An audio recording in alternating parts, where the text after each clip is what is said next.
සසර එකට පින් කළ අය දෙව්ලොව ගියත් එකටම උපදිනවා.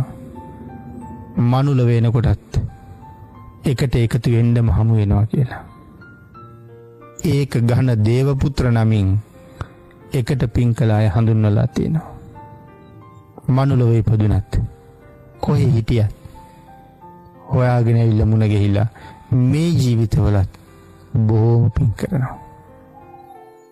එනම් පුණ්‍යවන්තයත් අපිව හොයාගෙන එනවා. පින්නතුනි අමතක කරන්න එපා වෛරක්කාරියොත් අපි හොයාගෙන එනවා.